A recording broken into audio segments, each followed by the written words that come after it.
Good day, Crime Talk aficionados. We have another great show for you today. First, the Bryan Kohberger matter. Let's talk about the key players in the courtroom. And today we'll deal with the attorneys. Next, a timeline of the Suzanne Morphew disappearance and the charges as it relates to Barry Morphew. The government gives their closing arguments in the Sean P. Did He Do It Combs case. Where were all these teachers when I was a young, awkward lad? The prosecutor wants Lori Vallow's medical records to see if she was being truthful or speaking with forked tongue. This day in legal history, our legal quote has to do with hypocrisy, and thus our dumb criminal of the day, the bag fee backfire at Target. Let's talk about it. All right, lawyer.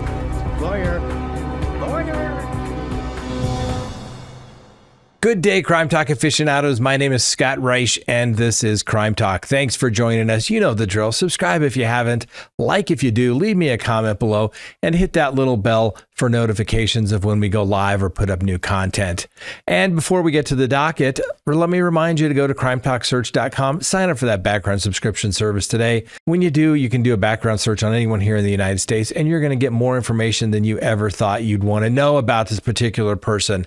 Some of it's going to be real good stuff like their cell phone, their social media presence, their emails that are associated with them. You're going to find if they have a criminal history. Are they married? Are they divorced? Are they on a sex offender registry? For God's sakes, ladies and gentlemen, find out. And you know, it's funny. I was in court today and a kid walks up to the podium with his attorney. Looks like a normal kid. You don't know, right? What was he in there for? Failure to register as a sex offender. We did this just the other day, just out of curiosity. There's a sex offender about 3 blocks down from where I live. Go figure. Find out, ladies and gentlemen. Information is power. CrimeTalkSearch.com. You're going to be happy that you did.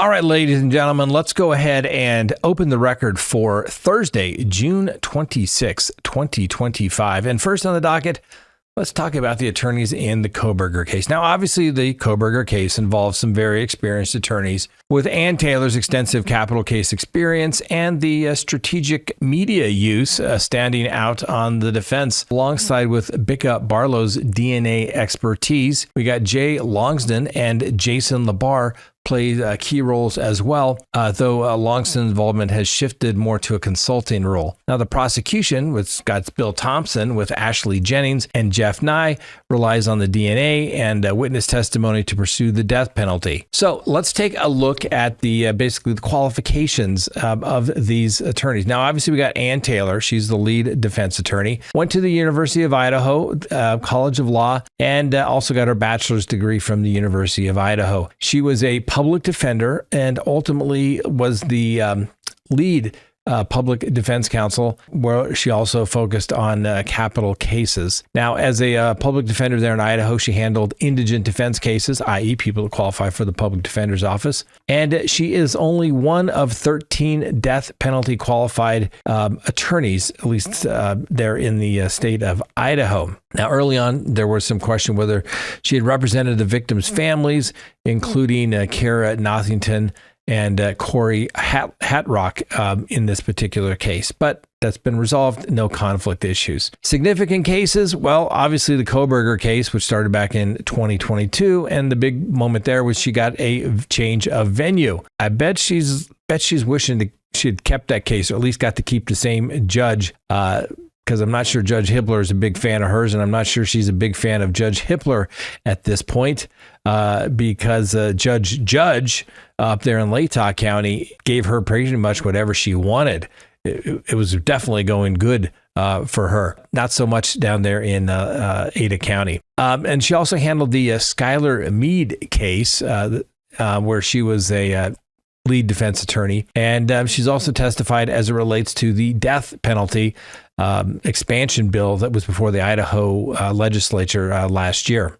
No real awards have been given to her, but frankly, I don't give a whole lot of credence to those, because most of those attorney awards are attorneys giving awards to their friends so that they can then get an award when they're friends in the head of the bar association. So I don't put a whole lot of weight. I don't put a whole lot of weight as it comes to awards given. If she'd won the Medal of Honor or something, yeah, we would talk about that. But legal awards, not too concerned about any of that. Anyway, she's obviously in this case, kind of using the media to try to get her trial delay that she's requesting. And then obviously she's challenged the DNA evidence. What is her rough pay? Well, the state of Idaho is paying her roughly $200 per hour. Certainly pays a little bit better than being a public defender where you have multiple cases and you're getting the same salary. I guarantee you, let's see, at 800, figure she works 10-hour days on this case. At $200 an hour, that's $2,000. Works 6 days, 12,000 times 4 weeks, making 50 grand a month, even on a reduced pay. Not too bad for being a public defender on a case, which will go on for the next several months, and she'll probably made more money working on the Bryan Kohberger case than she's ever made as a public defender. I assure you of that. Then we have Bicca Barlow. She is the DNA expert, and she joined the team in February of 2025. She has a bachelor's in genetics from UC Berkeley, so she's apparently smart. She has a master's from Cornell University and a Juris Doctor degree from the University of San Francisco School of Law. Prior to her becoming an attorney, she was a research attorney there at the San Francisco Superior Court, where she conducted criminal law research. She was in private practice since 2013, specializing in forensic DNA cases, and she consulted as an expert in the area of DNA as well. Significant cases, obviously the big one for her is the Kohberger case, and it was kind of her design to challenge the IgG evidence and the multiple DNA profiles. She did lead the first successful challenge to the STR DNA evidence challenge as it relates to some case back in California, but it is what it is. Once again, no big significant awards, but she was recognized for the STR challenge. She's been admitted pro hoc vice, and she supports the alternate suspect theory as well. She's one that's been drafting those motions as it relates to that. So once again, another smart person on the team. Then we have Jay Longston, who was the deputy detailer, and now he's apparently a consultant on the team. He was the chief public defender there in Kootenai County, if I'm pronouncing that correctly. He was the interim chief when Ann Taylor left. He is a death penalty qualified. He's co-counsel. He argued no victim DNA in the Kohberger possessions, motions, and things of that nature. No particularly notable awards other than he's death penalty qualified. And simply as we went through this, when this case first started, to be death penalty qualified on a case in Idaho, I think you have to be able to have done three homicide cases, and maybe it was like 7 felonies or something. It wasn't a huge hurdle, so I wouldn't get too spun up in all of that. Anyway, he's contributed to the evidence challenges, and like I said, he's transitioned to a consultant from the public defender's office. Jason Labar represented Kohberger in Pennsylvania. We really won't see him again, but I thought it was at least worth noting because he did appear for Kohberger when he was arrested, and as well as the extradition matter for Bryan Kohberger. As you may recall, he advocated Mr. Kohberger's innocence when he was arrested, and he wanted to ensure the swift extradition back the state of Idaho. Then on the prosecution side, we've got Ashley Jennings. She is the assistant prosecutor. Obviously has a JD. Couldn't find where she went to work. They don't really put that stuff in there for prosecutors normally. Anyway, her big case obviously is the Kohberger case. She argued the bushy eyebrow testimony and motions hearing, and she is obviously going to be there in the courtroom. We'll probably see a lot more of her as well. Then we got Jeff Nye, once again, a lawyer, deputy attorney general's office assigned to the case. The case of significance for Mr. Nye, once again, is the Kohberger matter, and he was the attorney that argued for the defense of the IgG evidence, and obviously he argued motions as it related to the death penalty. And then we've got Bill Thompson. The guy that looks like Santa Claus. He is the Latah County prosecutor. Seems like a nice enough guy. Don't you think you'd want to sit down and maybe have a beer with that guy? Yes, you would. And guess what? You probably would there in Latah County because he probably knows everybody. And he also apparently over the years has played in many a band there in Latah County. So everybody knows him. He's one of these guys, small town, everybody knows. He's going to be the prosecutor as long as he wants to. It reminds me of a case I had once, like I said, down in Telluride. There was a sheriff there. Guy's been the sheriff there for 40 years. The county decided that they weren't going to impose term limits on their sheriff because they liked this guy. And, someone would come in, oh, one of the witnesses was the sheriff down there in Telluride, San Miguel County. Do you know this guy? Oh, do I know this guy? Well, do you have an opinion of this sheriff? Oh, he's a great man. Well, what makes you form that opinion? Every time one of my kids was born, he came by to see me either at the house or the hospital. That's the kind of guy Bill Thompson is. In Latah County, he would have the jury eating out of the palm of his hand. Probably still the same thing in Ada County. We'll have to wait and see, but he comes across as kind of a likable, lovable guy. He looks like Santa Claus, for God's sakes, right? So if he's losing, just bring all the kids in. They're going to say Santa Claus. Who's going to rule against Santa Claus? We'll see. Anyway, he was the prosecutor and has been the prosecutor in Latah County since 1988. Obviously, this is the big case. Not a whole lot happened in the Latah County before that as well. And he had a stint as a prosecutor, did a little private work as well. But like I said, he's been the prosecutor since 1988. He can probably do whatever he wants there in Latah County. In a good way, I mean. Anyway, his notable actions, obviously, is he's announced the death penalty and he's managed all the evidence disputes. And he was the guy first out there making statements to the press that they got their guy and that there was no doubt about that guy. So we'll see. We'll try to talk about the judge. I'm not going to go into the clerks and the sheriffs, but obviously those people play just as much of an important role, as well as the court reporter, than everybody in the courtroom. But listen, experienced prosecutor, experienced defense attorneys. This is going to be a great trial, ladies and gentlemen. I don't mean it for like entertainment value in the sense of, we're looking at Jerry Springer or something like that. No.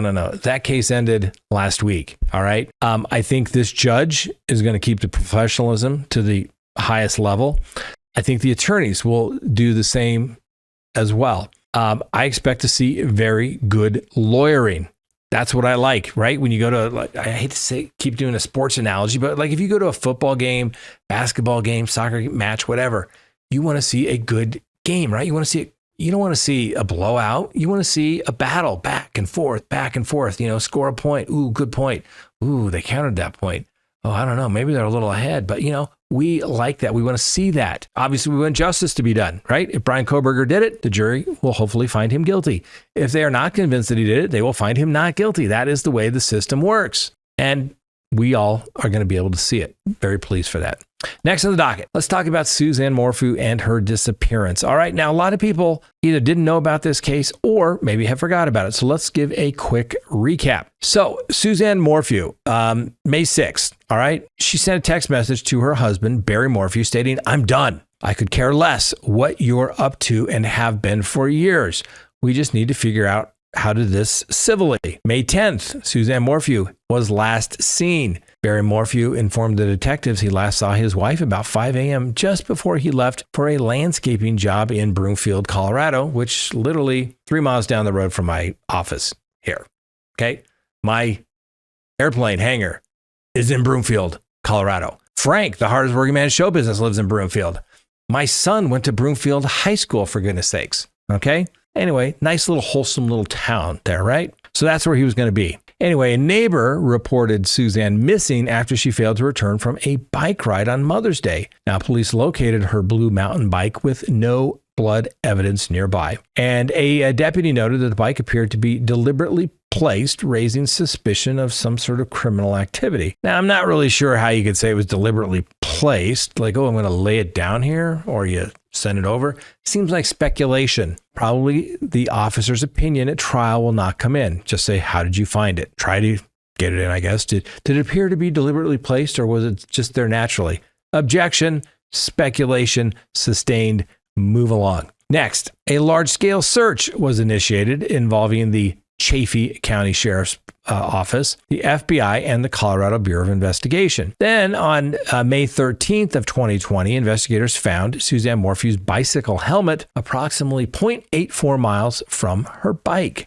On May 14th, Barry Morphew posted a video on Facebook pleading for his wife's safe return, stating, "Oh, Susan, if anyone is out there that can hear this, that has you, please We'll do whatever it takes to bring you back. We love you. We miss you. Your girls need you.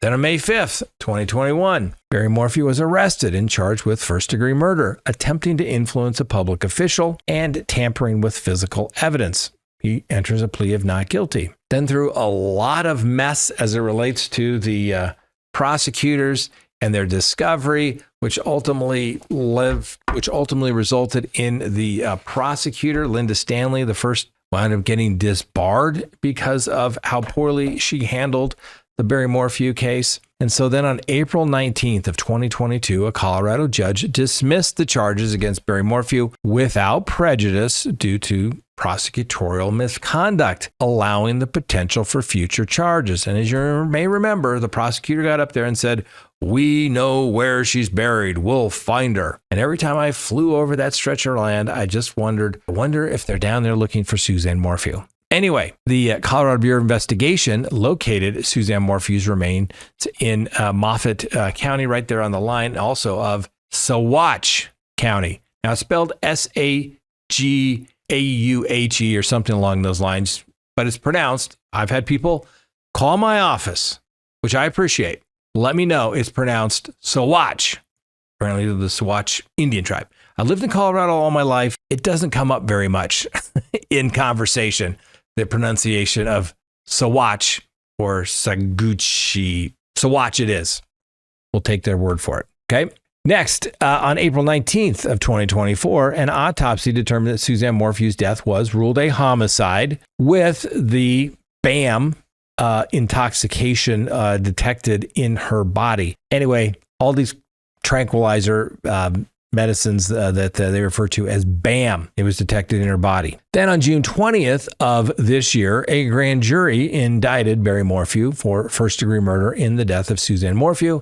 He was arrested in Phoenix, Arizona. Prosecutors stated that Barry Morphew used BAM, a tranquilizer, for sedating and transporting deer to his deer farm. That was back when he lived in Indiana, and was the only individual in the surrounding counties with a BAM prescription between 2017 and 2020. I'm not sure how they're going to narrow that down. It's going to be interesting because I don't know. What if another guy from Indiana just happened to have his BAM prescription, and how would they know that he didn't have it? I don't know. Maybe that goes to reasonable doubt. We'll have to wait and see.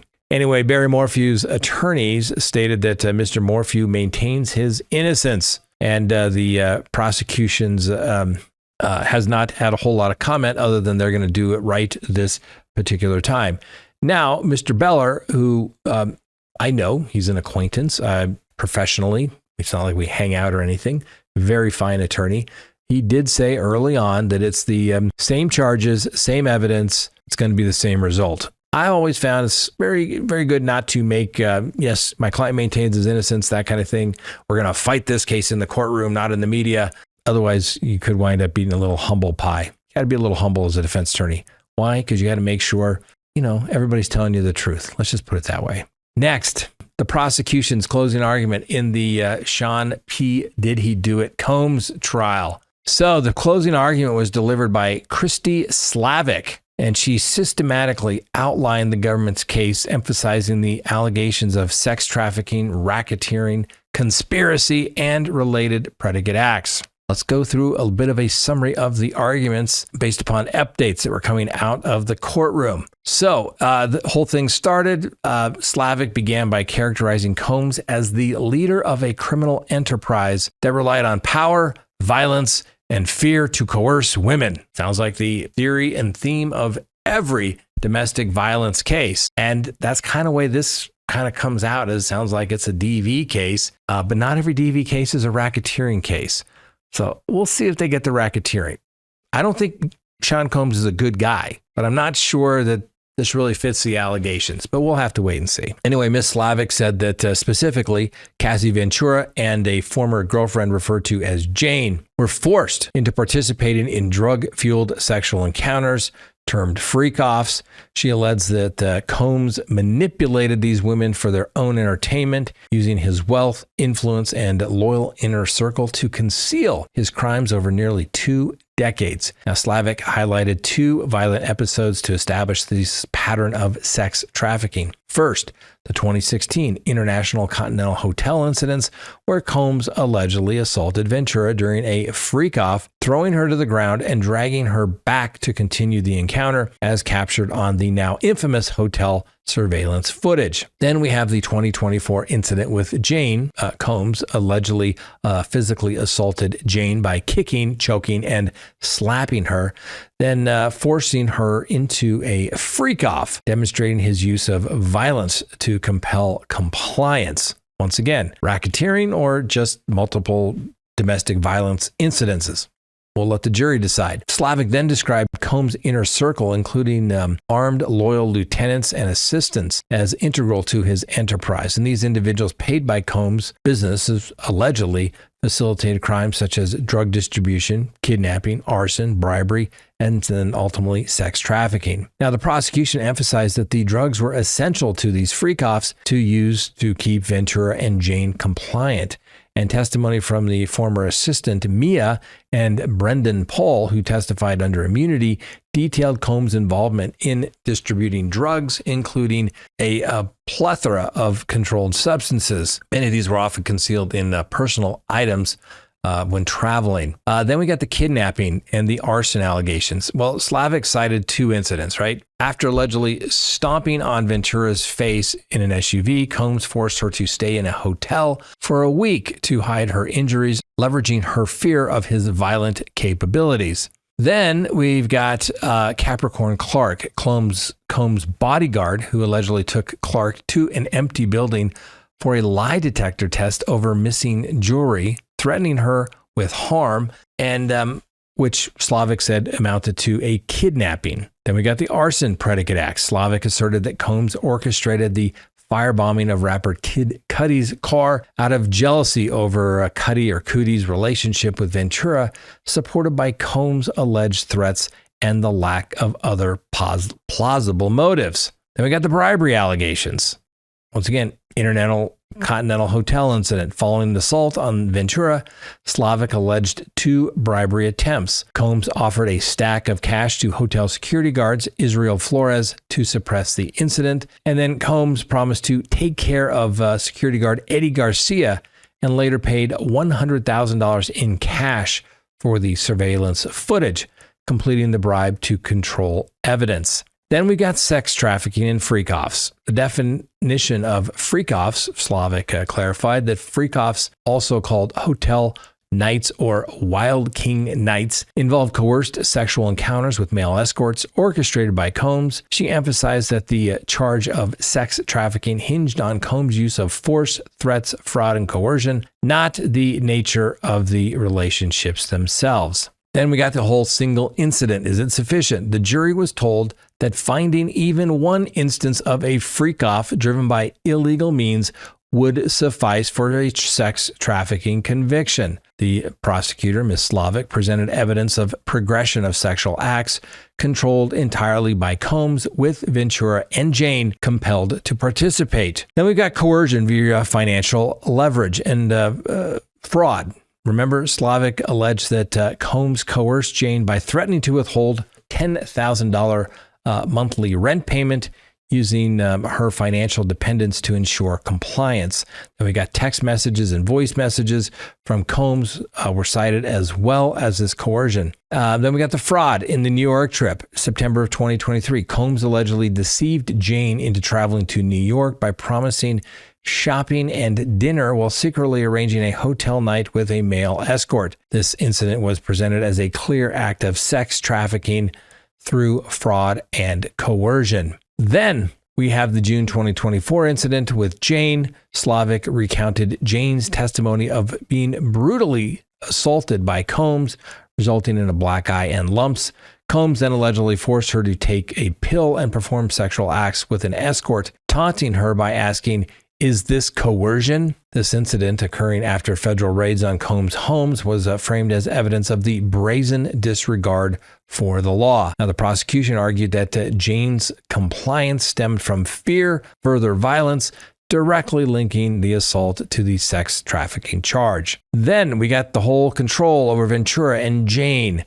So the prosecutor emphasized Combs' manipulative tactics, including threats to withhold rent, release sex tapes, and use violence and drugs. She argued that these actions stripped Ventura and Jane of their free choice, particularly in freak-offs. Combs then allegedly made Ventura financially dependent, controlling her music career and even extorting $20,000 from her parents to prevent the release of some, compromising videos, though the money was later returned. This was framed as an exercise of control, not financial gain. Ms. Slavic cautioned jurors that explicit videos showing Ventura or Jane appearing to consent were misleading, as they were often under the influence of drugs like liquid Molly, rendering them compliant but not consensual. Then the whole normalization of violence. Slavic argued that the violence became so normal to Ventura, citing attacks on her and her friends as evidence of a pervasive climate of fear. This fear, she said, explained why Ventura remained in the relationship for 11 years,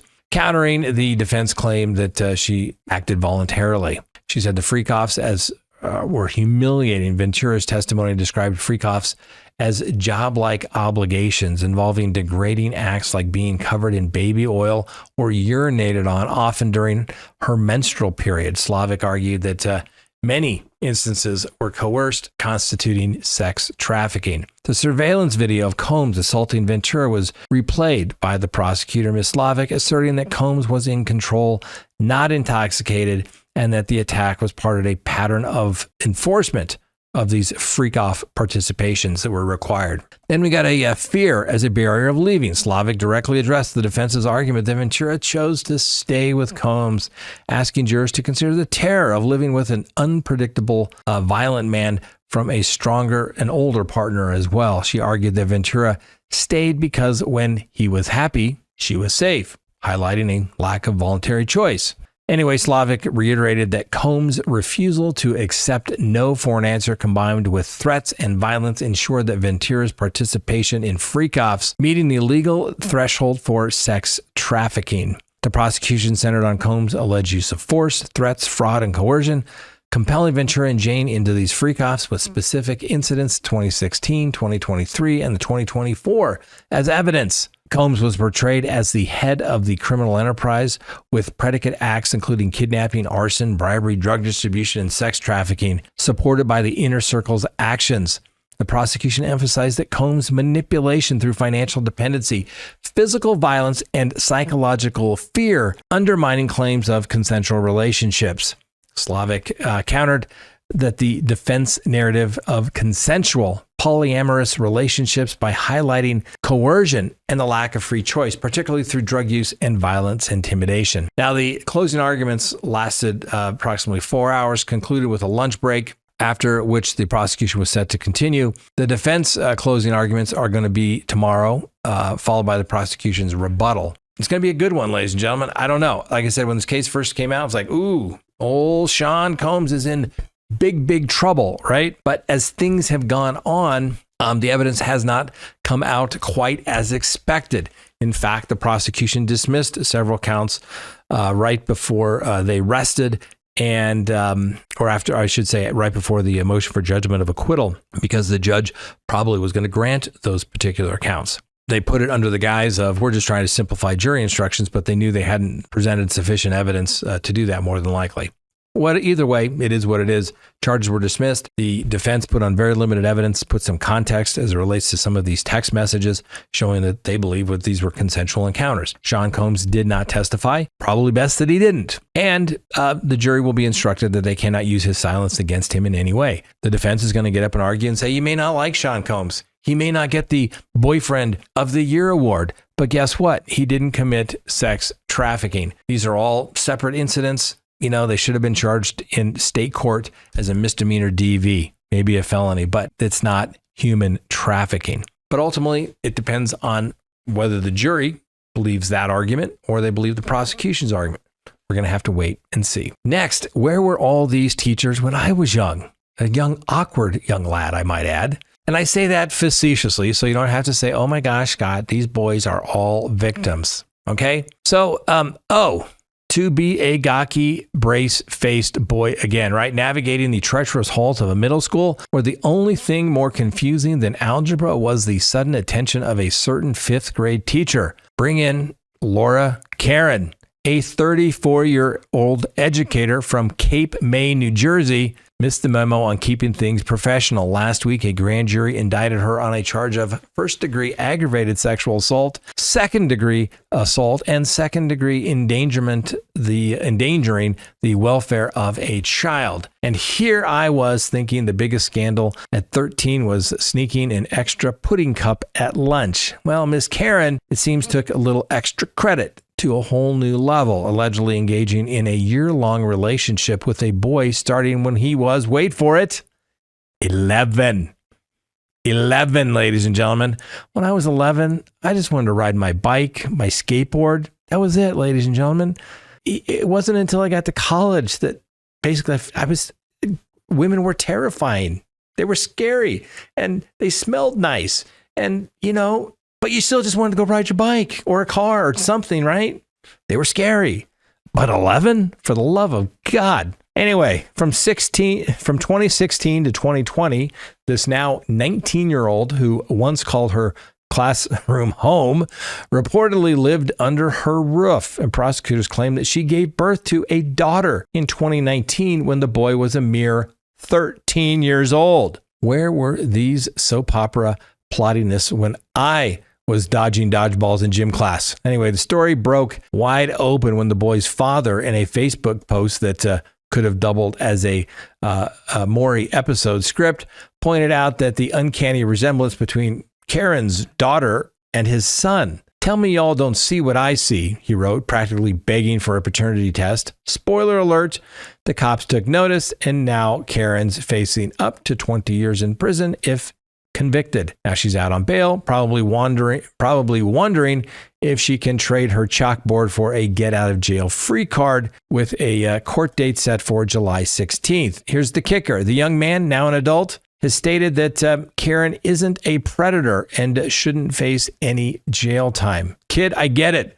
Those teacher crushes hit hard, but maybe let's not rewrite the law books just yet. Court records paint a grim picture. Karen allegedly groomed the boy starting when she was 28 and he was barely out of Velcro sneakers. Now, the abuse reportedly continued until 2020 with the boy sleeping in her bed and even showering with her, according to siblings who raised red flags. One brother allegedly witnessed a sexual encounter, while another had a screenshot of the boy admitting to fathering Karen's child, but pleading to keep it hush-hush. Now, the Cape May County prosecutor, a guy by the name of Jeffrey Sutherland, didn't miss words, calling the allegations deeply disturbing and vowing to protect the vulnerable.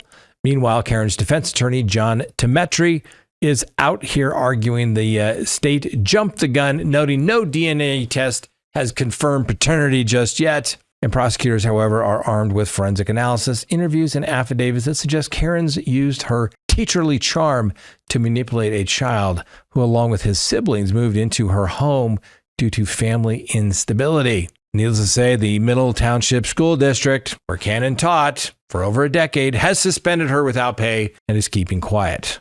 Now, her mom, who lived in the same house, claims she saw nothing amiss. But when investigators began investigating, they alleged a systematic pattern of abuse behind closed doors. It's hard to believe this was just a case of misunderstood mentorship. Back in my day, the most scandalous thing teachers did was confiscate my skateboard. Anyway, Karen's case, though, is no laughing matter. If convicted, like I said, 20 years in prison. No amount of witty hindsight can erase the damage alleged here. For now, the courtroom drama awaits, and I'm just glad my school days are long behind me. So apparently, going Columbine is the new Postal.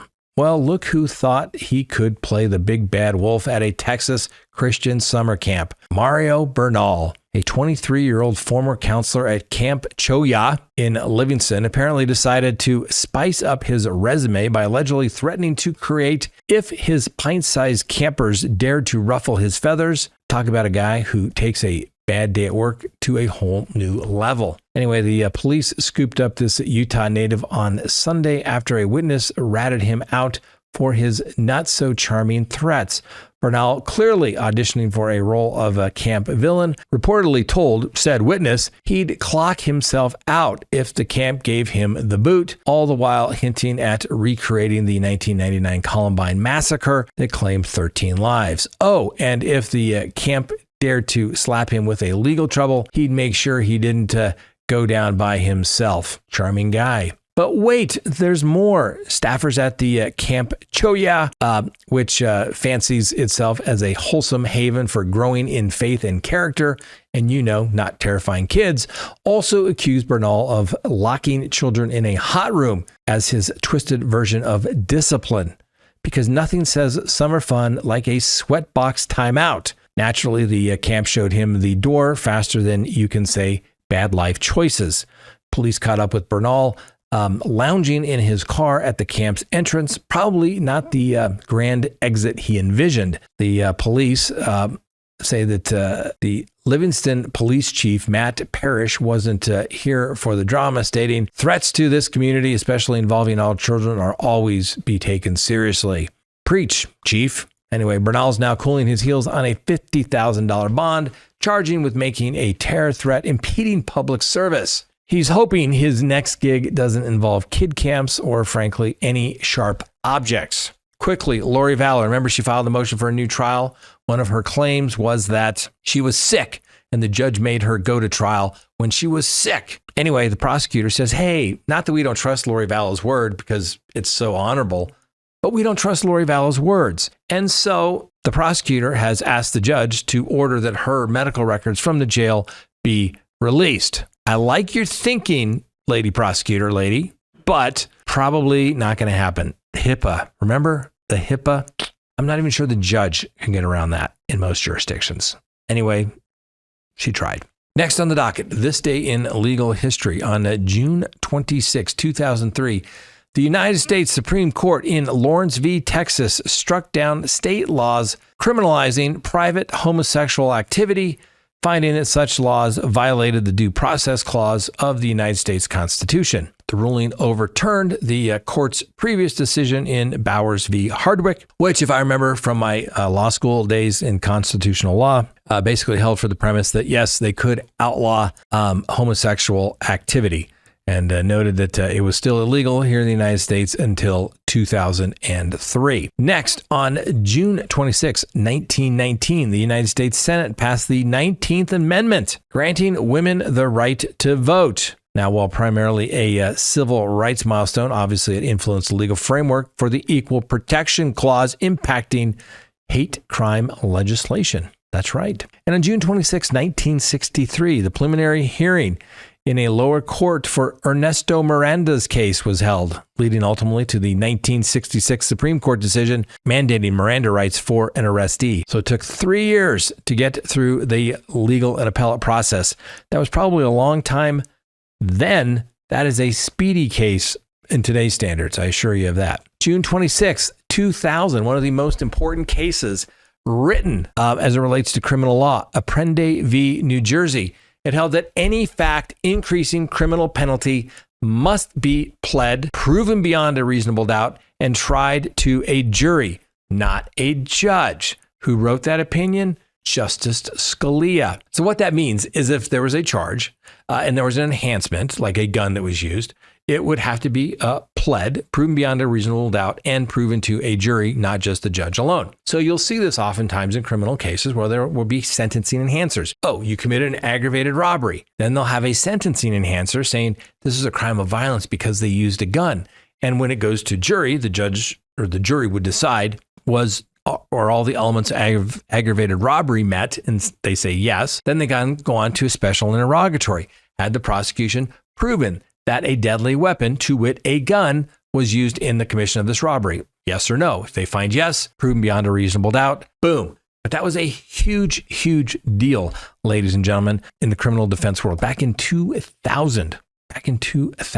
Almost as good as the one that requires actual cross-examination. Really huge. And then on June 26, 2008, the United States Supreme Court ruled in Kentucky v. Louisiana that the death penalty cannot apply to child rape cases where no death occurs, obviously refining capital punishment. So yes, even though people always say, oh my gosh, if you commit the crime of child rape, you should be put to death. The Supreme Court has said you can't do that. But that can be changed depending on the makeup of the United States Supreme Court. Next, our quote of the day has to do with hypocrisy in government. And that's for their dumb criminal of the day. Anyway, it's a great quote. Hypocrisy in government is a betrayal of the public trust, where officials preach virtue while practicing vice. Hear that again, ladies and gentlemen. Hypocrisy in government is a betrayal of the public trust, where officials preach virtue while practicing vice. Next, our dumb criminal of the day. That's right, the bag fee backfire at Target.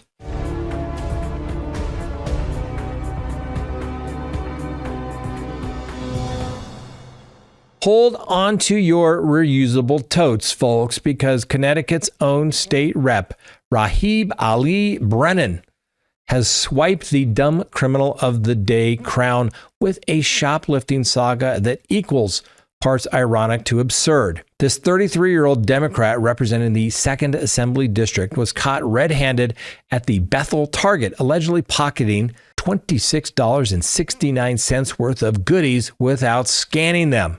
And the kicker? He blames the heist on the store's lack of bags, a policy that he helped usher in.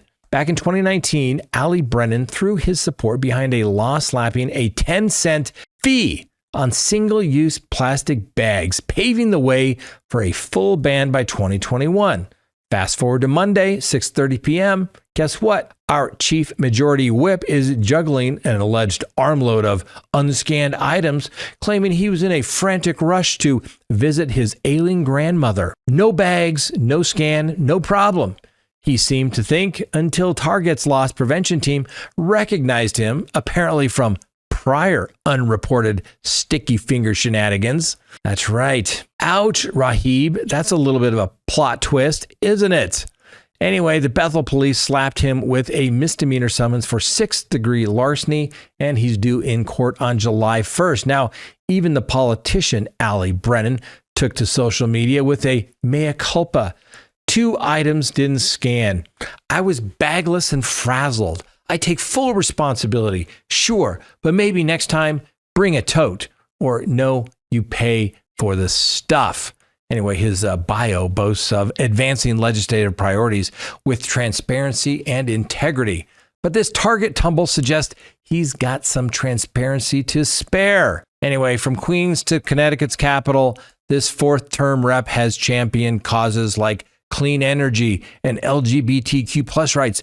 But now he's making headlines for all the wrong reasons. The irony of the bag fee backer blaming a bag fee store for his blunder is richer than a double shot of espresso. As Ali Brennan works through the legal process respectfully, we're left with wondering, will he push for a bring your own bag PSA next? Tune in for more retail rascals such as the Lululemon theft ring that stretches the limits of organized crime. For now, let's raise a reusable bag to Rahib Ali Brennan, whose self-checkout slip-up proves that even lawmakers can't outrun the long arm of the law or the lack of a plastic sack. Now, ladies and gentlemen, I bring you that. Why? Because we too have a bag policy here in Colorado. I don't know about you. I don't go shopping that much, but when I go to the store, it's because I need something. And then you go through the line and they're like, do you need a bag? And I'm thinking to myself, well, unless you're going to carry them to my car and put them in my trunk and then take them out of my trunk and put them in my house, yes, I need a bag. And then they charge you 10 cents for every reusable bag. Unbelievable. And now you can't have plastic bags because I remember the plastic bags were brought in to replace the paper bags because we were destroying the forests. And now we can't have plastic bags, so they brought back the paper bags. So now I'm worried about the forest. I don't know what I'm going to do. And I'm telling you, I'm not going to carry a tote into the store for shopping. Look like a freaking bag lady? Are you kidding me? What do they say? Communists ruin everything they touch? Yes, they do. All right, that's all we have for today, ladies and gentlemen. Thanks for watching. We'll see you next time. Remember, the Constitution matters.